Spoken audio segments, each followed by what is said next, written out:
পূর্বের ভিডিওতে আমি তোমাদের সাথে এখানে যে একটা নোট রয়েছে ফ্যাক্টস এবং ওপিনিয়ন্সের উপরে এই নোটটা শেয়ার করেছিলাম।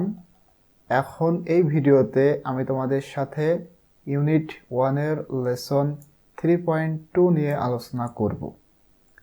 দেখো বলা হচ্ছে নাও এখন read the note on facts and opinions again, মানে ফ্যাক্ট এবং ওপিনিয়নের ওপরে যে নোটটা রয়েছে সেই নোটটা আবারও পড়তে বলা হচ্ছে। অ্যান্ড এবং চুজ দ্য সুয়েটেবল ক্যারেক্টারিস্টিক্স মানে বৈশিষ্ট্য, সুয়েটেবল মানে সঠিক বা মানানসই, চুজ আর এই চুজ মানে পছন্দ করা। Choose the suitable characteristics from the following list and arrange them in the 2 columns below. Afterwards, share your ideas. বলা হচ্ছে এখানে দেখো ক্যারেক্টারিস্টিক্স, এখানে ফ্যাক্ট এবং ওপিনিয়নের ওপরে অনেকগুলো অর্থাৎ 15টা ক্যারেক্টারিস্টিক্স বা বৈশিষ্ট্য রয়েছে। এর মধ্যে থেকে কোন কোন বৈশিষ্ট্য ফ্যাক্টের এবং কোন কোন বৈশিষ্ট্যগুলো ওপিনিয়নের সেটা এখানে দেখো একটা টেবিল রয়েছে, এই টেবিলে লিখতে হবে। মানে এখানকার যে বৈশিষ্ট্যটা ফ্যাক্টের সেটা তোমরা এখানে লিখবে এবং যেটা এখান থেকে যেটা ওপিনিয়নের বৈশিষ্ট্য সেটা তোমরা এখানে লিখবে। তো এই ভিডিওতে আমি তোমাদের সাথে এটাই শেয়ার করব এখান থেকে কোনটা ফ্যাক্ট এবং কোনটা ওপিনিয়নের বৈশিষ্ট্য। শুরুতে তোমাদের কাছে আমার পক্ষ থেকে একটা অনুরোধ থাকবে, তোমাদের যদি আমার এই ভিডিওগুলো ভালো লাগে please subscribe my channel and hit the bell icon. ইনশাল্লাহ আমি 9ম শ্রেণীর ইংরাজি বইয়ের প্রতিটা পেজের ভিডিও আপলোড দিব। সুতরাং তোমাদের যদি আমার এই ভিডিওগুলো ভালো লাগে চ্যানেলটি সাবস্ক্রাইব করে পাশে থাকা বেল আইকনটি অন করে রাখবে, তাহলে যখনই আমি কোনো ভিডিও আপলোড করব সঙ্গে সঙ্গেই তুমি সেটা পেয়ে যাবে। তো এখানে দেখো ক্যারেক্টারিস্টিক্স মানে কি বললাম, বৈশিষ্ট্য। বলা হচ্ছে always true and can be prove থেকে প্রুভেন মানে প্রমাণিত। বলা হচ্ছে always true and can be proven, যেটা সর্বদাই সত্য এবং প্রমাণিত হতে পারে। এটা হচ্ছে ফ্যাক্টের বৈশিষ্ট্য। এটা আমি এভাবে লিখে রেখেছি, দেখো ফ্যাক্ট, আমি এই পাশে ফ্যাক্টের বৈশিষ্ট্যগুলো লিখেছি এবং এখানে ওপিনিয়ন্সের বৈশিষ্ট্যগুলো লিখেছি। তোমরা ইচ্ছা করলে খাতার উপরে এভাবে লিখতে পারো অথবা তোমাদের বইয়ের উপরেও লিখতে পারো। তাহলে ফ্যাক্টের প্রথম বৈশিষ্ট্য হচ্ছে always true and can be proven. এরপরে বৈশিষ্ট্যটা রয়েছে an expressions of belief about something.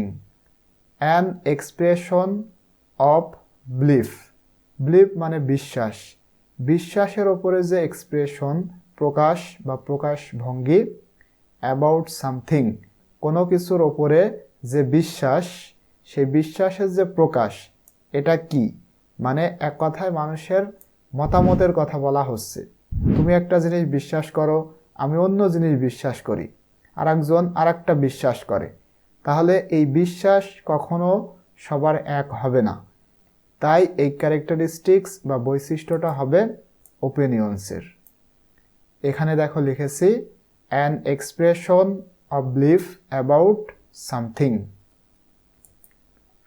এরপরে যে বৈশিষ্ট্যটা রয়েছে রিলি অন অথবা রিলাই বলতে পারো, rely on observation or research. Observation মানে পর্যবেক্ষণ, রিসার্চ মানে অনুসন্ধান, অর্থাৎ পর্যবেক্ষণ এবং অনুসন্ধানের ওপরে যে নির্ভর। তাহলে এই বৈশিষ্ট্যটা হবে কিসের, ফ্যাক্টের। এখানে লেখা আছে দেখো rely on observation or research, মানে পর্যবেক্ষণ এবং অনুসন্ধানের ওপরে বিশ্বাস, এটা সবসময় ফ্যাক্টের ক্ষেত্রে কার্যকর। এরপরে বৈশিষ্ট্যটা বেসড অন অ্যাসাম্পশনস। অ্যাসাম্পশনস মানে মনে করা বা অনুমান করা। তাহলে অনুমানের উপরে ভিত্তি করে কোনো কিছু বলা, এটা অবশ্যই হবে ওপিনিয়ন্স। এখানে দেখো লেখা আছে বেসড অন অ্যাসাম্পশনস। অ্যাসাম্পশনস মানে অনুমান করা, তাহলে অনুমানের উপরে ভিত্তি, এটা ওপিনিয়ন্সের বৈশিষ্ট্য। এরপরে দেখো হ্যাজ ক্রেডিবল। ক্রেডিবল মানে বিশ্বাসযোগ্য বা বিশ্বস্ত। Has credible sources like research, newspaper etcetera. মানে বিশ্বাসযোগ্য উৎস, সেটা হতে পারে রিসার্চ, গবেষণা অথবা নিউজ পেপার। এটা অবশ্যই ফ্যাক্টের বৈশিষ্ট্য হবে। এখানে দেখো লিখে রেখেছি হ্যাজ ক্রেডিবল রিসোর্স, আচ্ছা source, sources like research, newspaper etcetera.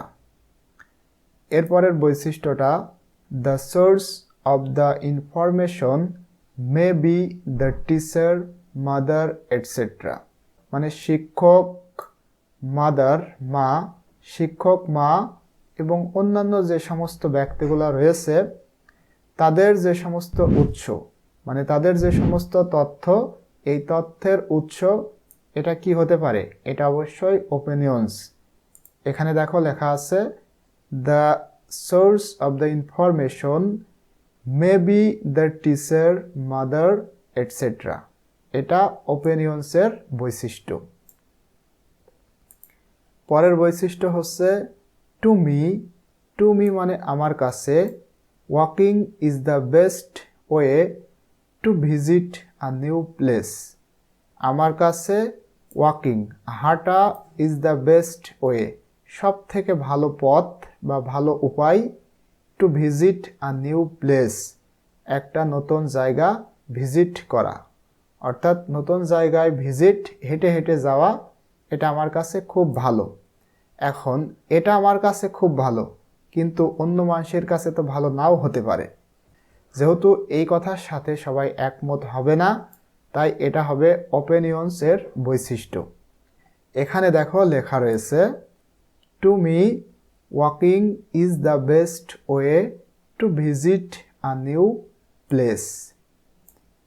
পরের বৈশিষ্ট্যটা হচ্ছে my mother has a driving licence. আমার মায়ের একটি ড্রাইভিং লাইসেন্স আছে। তো যেহেতু ড্রাইভিং লাইসেন্স আছে, এটা যদি তুমি আর কিছু মানুষদেরকেও দেখাও, তারাও এটা বিশ্বাস করবে। এমনকি তুমি যাকেই দেখাবে তাদেরকে এটা মেনে নিতে হবে যে তোমার মায়ের একটা ড্রাইভিং লাইসেন্স আছে, যদি তুমি এই লাইসেন্সটা দেখাও। যেহেতু এটা সত্য কথা, তাই এটা হবে ফ্যাক্টের উদাহরণ। এখানে দেখো লেখা আছে my mother has a driving licence. এরপরের বৈশিষ্ট্যটা হচ্ছে ইউনিভার্সাল, মানে সার্বজনীন, সকলের কাছে যেটা গ্রহণীয়। তাহলে সকলের কাছে গ্রহণীয় কোনটা, ফ্যাক্ট নাকি ওপিনিয়ন্স? অবশ্যই ফ্যাক্ট। তাহলে এখানে লেখা আছে ইউনিভার্সাল। ইউনিভার্সাল হচ্ছে ফ্যাক্টের উদাহরণ, এটা পৃথিবীর সকলের কাছে একই রকম। এরপরের বৈশিষ্ট্য হচ্ছে ভ্যারিয়াস। আচ্ছা, এই ভ্যারির অর্থ হচ্ছে পরিবর্তনীয় বা পরিবর্তনশীল। Various from one person to the next, অর্থাৎ এক ব্যক্তি থেকে অন্য ব্যক্তির কাছে যেটা পরিবর্তন হয়ে যায় বা পরিবর্তন হয়। তাহলে এটা কিসের বৈশিষ্ট্য? অবশ্যই ওপিনিয়ন্সের বৈশিষ্ট্য। Various from one person to the next. এরপরের বৈশিষ্ট্যটা হচ্ছে ডিবেট, ডিবেটেবল। ডিবেট মানে তর্ক করা বা বিতর্ক করা। তাহলে এটা এখানে ওপিনিয়নের বৈশিষ্ট্য। দেখো লেখা আছে ডিবেটেবল। তবে একটা কথা, এই ডিবেটেবল কিছু কিছু ক্ষেত্রে ফ্যাক্টের বৈশিষ্ট্য হতে পারে। অর্থাৎ ডিবেটেবল ফ্যাক্ট এবং ওপিনিয়নের বৈশিষ্ট্য ধরা যায় সেটা সিচুয়েশন বুঝে। তবে এখানে তোমরা ডিবেটেবল ওপিনিয়নের বৈশিষ্ট্যই লিখো। এরপরের বৈশিষ্ট্যটা হচ্ছে has the power to influence or persuade others. অর্থাৎ এখানে বলা হচ্ছে অন্যদের প্রভাবিত বা প্রলোচিত করার ক্ষমতা রয়েছে, তার মানে এটা ওপিনিয়নের বৈশিষ্ট্য। দেখো লেখা আছে has the power to influence or persuade others, এটা ওপিনিয়নের বৈশিষ্ট্য। এরপরের বৈশিষ্ট্যটা দেখো according to the new nation, নতুন জাতি অনুসারে দ্য লিটারেসি রেট। লিটারেসি হচ্ছে সাক্ষরতা বা শিক্ষিত মানুষের সংখ্যা, অর্থাৎ নিউ নেশন অনুসারে শিক্ষিত মানুষের হার। তাহলে এটা হচ্ছে সঠিক কথা, কারণ এটা কিন্তু পর্যবেক্ষণ এবং অনুসন্ধান করা হয়ে থাকে, এই জন্য এটা হবে ফ্যাক্টের বৈশিষ্ট্য।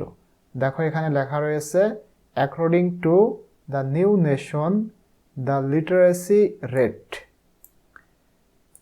এরপরে যে বৈশিষ্ট্যটা রয়েছে সাপোর্টেড বাই এভিডেন্স। এভিডেন্স শব্দের অর্থ হচ্ছে প্রমাণ, অর্থাৎ প্রমাণ দ্বারা যেটা সাপোর্ট করা হয় বা প্রমাণ দ্বারা সমর্থিত। তার মানে যেহেতু প্রমাণ দেওয়া হচ্ছে, এটা অবশ্যই কিসের বৈশিষ্ট্য হবে? ফ্যাক্টের বৈশিষ্ট্য। এখানে দেখো লেখা রয়েছে সাপোর্টেড বাই এভিডেন্স।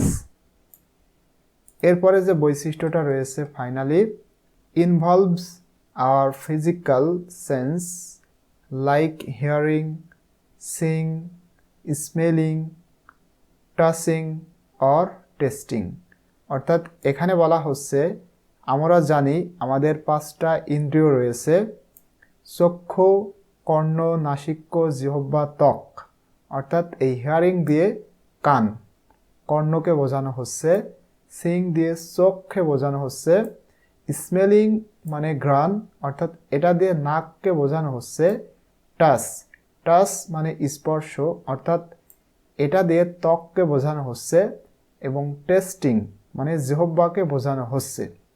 এটার কিন্তু উপরের মিনিং করলে হবে না, এটা আমাদের বুঝতে হবে এটার মধ্যে ইনার মিনিং রয়েছে। এখানে কান, চোখ, নাক, ত্বক এবং জিহ্বা এই জিনিসগুলো দিয়ে মানে আমাদের ফিজিক্যাল সেন্স, শারীরিক যে সমস্ত সেন্স দ্বারা যেটা ইনভলভ করা হয়ে থাকে সেটা অবশ্যই ফ্যাক্ট, কারণ আমরা দেখে শুনে সেটা বিচার করতে পারি। এই জন্য এখানে লেখা রয়েছে involves our physical senses like hearing, seeing, smelling, touching or tasting. আশা করছি তোমরা এটা বুঝতে পেরেছো। অর্থাৎ এখানে ফ্যাক্টের বৈশিষ্ট্য রয়েছে 8টা, আচ্ছা এখানে 7 নাম্বার হবে, এটা 7 নাম্বার এবং এটা 8 নম্বর, এবং এখানে ওপিনিয়ন্সের বৈশিষ্ট্য রয়েছে 7টা। তোমাদেরকেও ঠিক এভাবে এখান থেকে বেছে বেছে তোমরা এই টেবিলে লিখবে।